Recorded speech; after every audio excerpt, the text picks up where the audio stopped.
नमस्कार, मैं श्यामगिरी। आज के कार्यक्रम में आप सभी दर्शकों का स्वागत है। मोदी की कुर्सी नहीं बचेगी, सरकार में सेंधमारी हो गई। अब मोदी के पास एनडीए गठबंधन के 293 सांसद हैं। एनडीए गठबंधन के 293 सांसद और जिसमें भारतीय जनता पार्टी के 240 भारतीय जनता पार्टी में 104 दूसरे दल के आए हुए नेता हैं जो सांसद बने हैं और 136 भारतीय जनता पार्टी के जो असली नेता हैं। अब ऐसे में पहले तो 240 की संख्या है जो भारतीय जनता पार्टी की, उसमें बगावत है।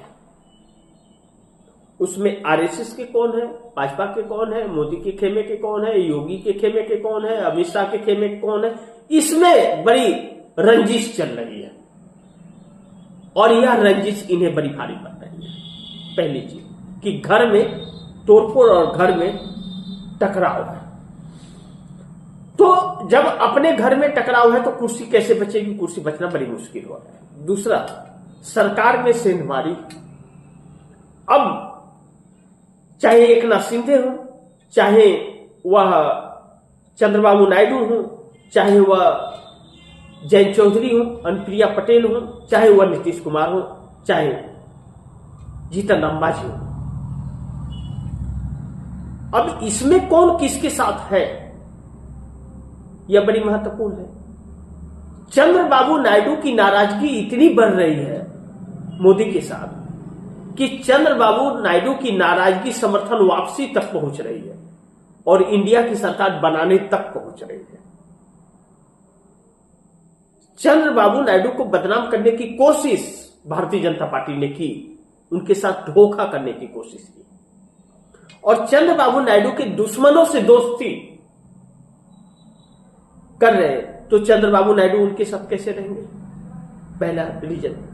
दूसरा, इंडिगो जो कांड हुआ, इंडिगो कांड के बाद में जब उनके भतीजे राम मोहन नायडू की इस्तीफे लेने की कोशिश मीडिया के द्वारा दबाव दिला करके की गई तो चंद्रबाबू नायडू की नाराजगी और बढ़ गई।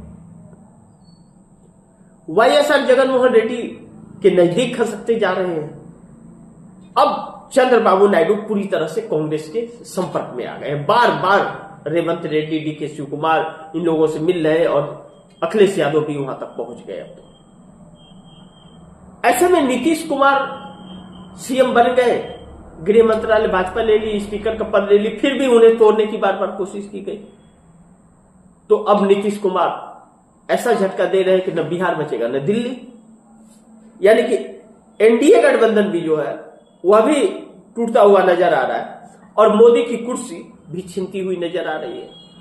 अमित शाह और मोदी भावनाओं में इतना बह गए कि आरएसएस को पता नहीं क्या क्या कहने लग गए, क्या क्या बड़ाइयां झूठी झूठी बातें करने लगे कि उसकी असलियत ही सामने आने लगी। अब जब आरएसएस का कोई हाथ आजादी में है ही नहीं, आरएसएस ने इस देश का तिरंगा फहराया ही नहीं था 52 सालों तक।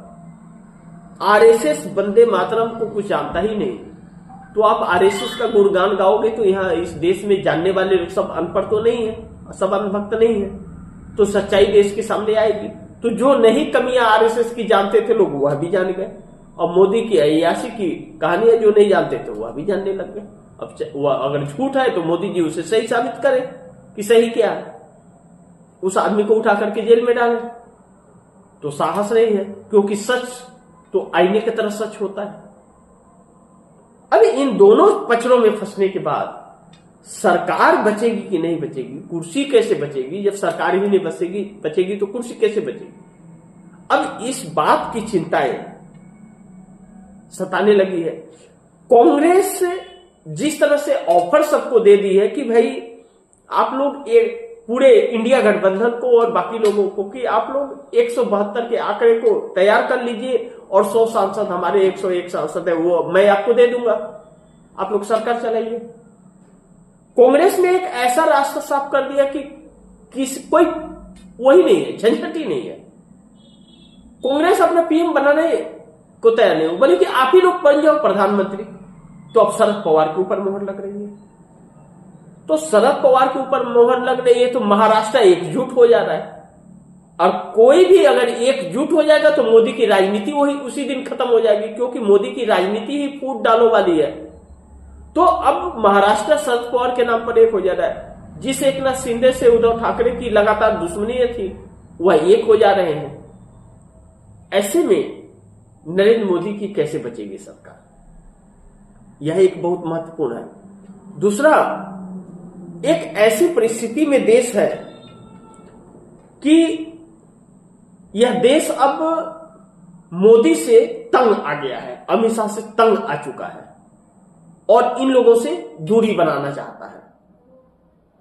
अब देखना यह है कि यह नेता अब क्या करते हैं, क्योंकि यह वक्त जो है ना, यह मोदी को कुर्सी से उठा फेंकने का वक्त है और देश की जनता इसका इंतजार कर रही है। देखना है कि इंडिया गठबंधन के लोग कितने सक्रिय होते हैं। कांग्रेस ने तो सेंधमारी शुरू कर दी है, कांग्रेस ने तो अपना पूरा क्लियर कर दिया कि भैया आप लोग एकजुट होइए और सरकार बनाइए और चलाइए, व्यवस्था को बदलिए, हम आपके साथ हैं। अब देखना है कि वह एक साथ होते हैं या नहीं और उनका क्या फैसला होता है, यह देखना बड़ी महत्वपूर्ण होगा। तो अब एक बात सच है कि मोदी की कुर्सी बचना बहुत मुश्किल हो गया है, क्योंकि सरकार में सेंधमारी पूरी तरह से इंडिया गठबंधन ने कर दी है। तो देखते हैं क्या होता है। जो भी होगा खबरें आप दर्शकों तक पहुंचाते रहो। आप दर्शकों की क्या राय है, क्या सुझाव है, कमेंट बॉक्स में जरूर दीजिएगा। इस खबर को ज्यादा से ज्यादा शेयर कीजिएगा, अपने दोस्तों को भी कहिएगा आगे शेयर करें। आपने अगर चैनल को सब्सक्राइब नहीं किया, सब्सक्राइब कर लीजिए, अपने दोस्तों को भी कहिएगा चैनल को सब्सक्राइब करें। मिलते हैं अगली खबर के साथ, तब तक के लिए नमस्कार।